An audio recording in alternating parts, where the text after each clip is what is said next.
कक्चिंग खुलौदगी है तारे यामना नुंगाइतबा लाइबक्थिबा ngaraang tang kumathoi sika hoi Kakching खुलौ 1/7 dagi hai tare मासी यामना नौरिबा चाही उन्थागनि थोइदा ngairi ma से प्लास्टिक इंजीनियरिंग लोरगा नेपाल मा कंपनी गुमरा थमोई ने अना ताई अयम डिटेल उदी साई जे सी मयाम बदि बन तो फबगे हाथ तो आई लौरत्रे अदुबो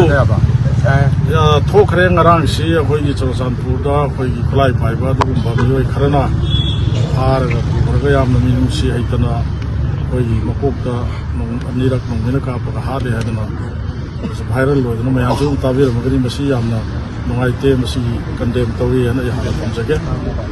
khoi maya masi manipur da sahi ani ga thamapan haugi ba 2023 gi me gi da gi horo khibalai bo thiba thodo hai tare masi ai sigumba asi ana sida politics kari bi ai yam thaminde yam seng na hairaga matam du da rom ba sarkar duna hoi gi संविधान न piri ba magi ain go mayam do उदुम मतम चाना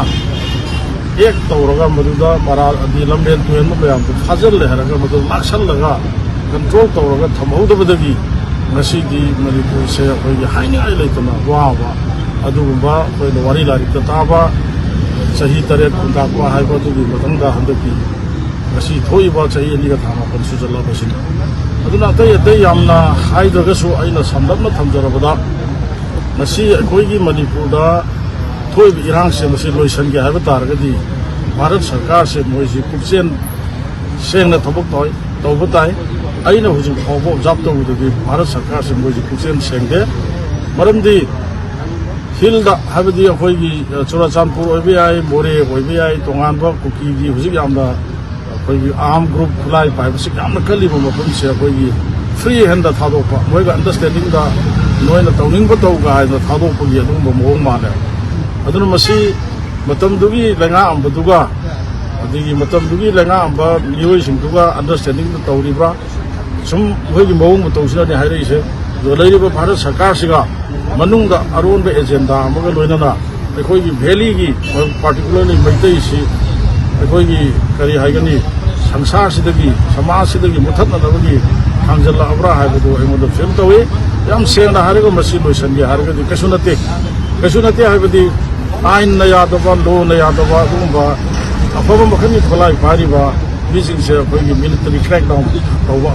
Ajna तौरगा then अदगी illegal immigrant ने हाइदरा कोइ ma'am ngangne बिसिंग से मसी walk out तो एरगा खंदोगा मसे लोइना मक ता थोकिबा मतमदा सिगी इरांग से कोइ कंट्रोल तो उलांगने है अदुबो हुजिक फावबो लेरिबा अखोइगी इरांग से सुम चथदना लाइसे मसीदी हम सेंगना हारगा इरांग सिगी मरुंदा भारत सरकार ना अरोनबा एजेंडा अमग लोइना तौरकांदा अखोइगी मणिपुर सिदा मसीगी लान से लोसनदनो लैबनी अदुना भारत सरकार दा आइना हंगिंगी सिगुंबा लान सिगी मरुंदा करंबे एजेंडा रो नोइना थमिबे एजेंडा से मसी मणिपुर की प्रजा दा खंगनबियो मसीगी हाइरिबा फ्री हैंड दा खुलाई पाइबा चिंगदा लैरिबा मिसि से करिंता येंगदना तौनिंगबा तौरोना थादोक तारगदी मसी एगी केंद्र थोइबा ममांग थोक्रिबा सिगी थौदोंसे अदुम लेप्तना थोकिने थमजगे मसी भारत सरकार ना याम थमोइ सेंगना मसी लोइसनगे हारगदी चिंगदा लैरिबा खुलाई पाइबा सिंग से मसी लोइसनबा आई हुजिसु गवर्नर दा आई सजेशन तौजरमी हुजि पुनबुदा आई नाउ honourable MP doctor Bimol Akoijam इनरगी हुजिसु लेमिनरी मा यावी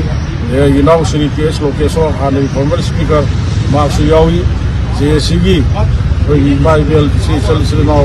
लैहिगबा इमुंग मनुगी मागी मरी मतासु यावी अदुदसु आई केंद्रगी एमएल मोइना आइना लीड तौरगा लांचरगा आई गवर्नर दसु आइना हाइजरम बसे सा होगी नंगी सरकार सिना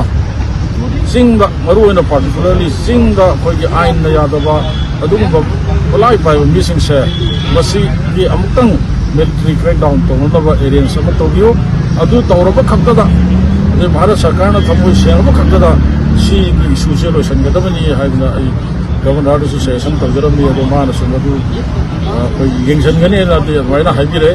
दुगा कोइ जे सीगी दी ꯗꯤꯃꯥꯟ ꯈꯔ ꯇꯧꯕꯅꯤ ꯑꯗꯨꯅ ꯃꯗꯨꯒꯤ ꯔꯤꯄꯣꯔꯠꯇꯨꯗ ꯁꯤꯗꯒꯤ ꯂꯧꯕꯤꯌꯣ ꯑꯩ ꯁꯨꯃꯥꯏꯅ ꯊꯝꯖꯒꯦ